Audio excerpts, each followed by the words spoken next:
Alright, now I have to make a confession. Sometimes these videos are really hard to make, right? And now I'm not being completely sophisticated about the whole video, but of course I have to release something once every week, or perhaps latest 2 weeks, okay?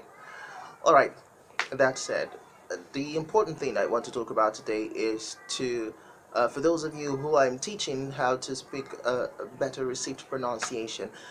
Well, what I want to tell you today is that you don't have to agree to the fact that once you know an indigenous language, an indigenous African language, and you can speak that very well, that it most certainly will interfere in any of the foreign languages that you learn, and you're going to have the accent of that indigenous language, going into the foreign language which you're learning or which you've learned or which you can speak.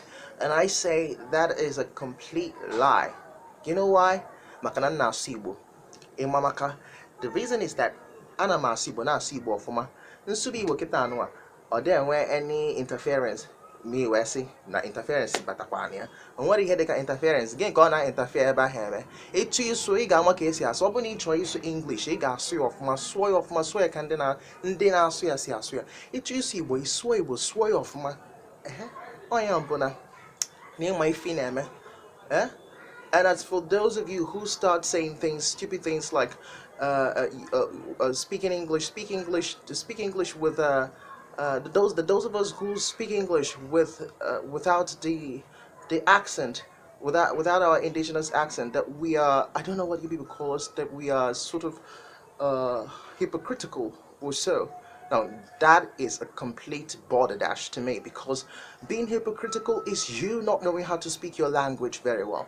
Being hypocritical is you just hankering after speaking English, because a lot of parents are making their kids only speak English.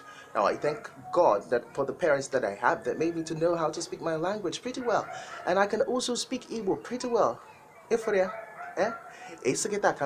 I'll be speaking Igbo very well. If you want me to speak English, I'll speak English very well. So I'm not actually cut in the middle or so, where you're going to say that my Igbo tends to have some English, maybe because I know how to speak English very well without the indigenous accent, then my Igbo now will definitely have the affectation of English or something like that. No bloody way. I can't just come and start speaking my Igbo language with all those English manners. No, I can't do that. It will definitely seem funny anyway. So Igbo, when I want to speak my Igbo, I speak it. When I want to speak my English, I speak it. So there is no beige. I'm either for this or I'm for that.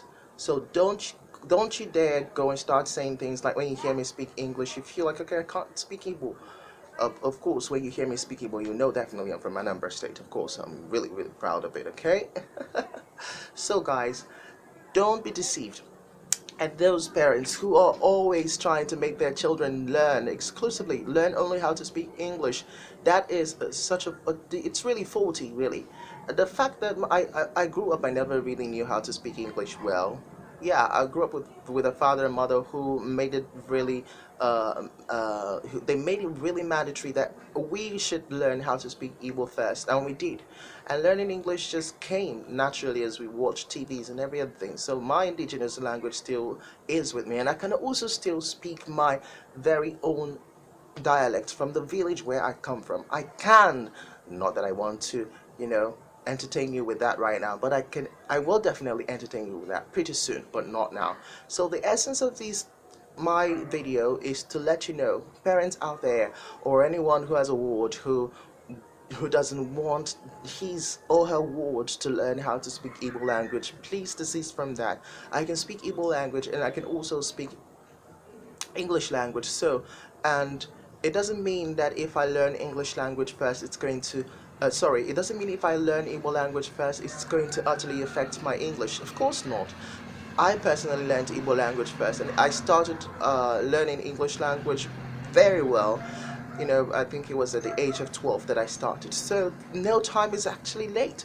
But you have got to have your own identity with you, okay?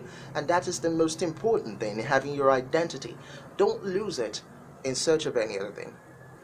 With that said, I'm still trying to learn French, and of course my French is not going to have my Igbo accent. And of course every other thing that I'd like to learn, I would really, I don't want them to have any of my Igbo accent, but I want when I speak my Igbo, let it be pure Igbo.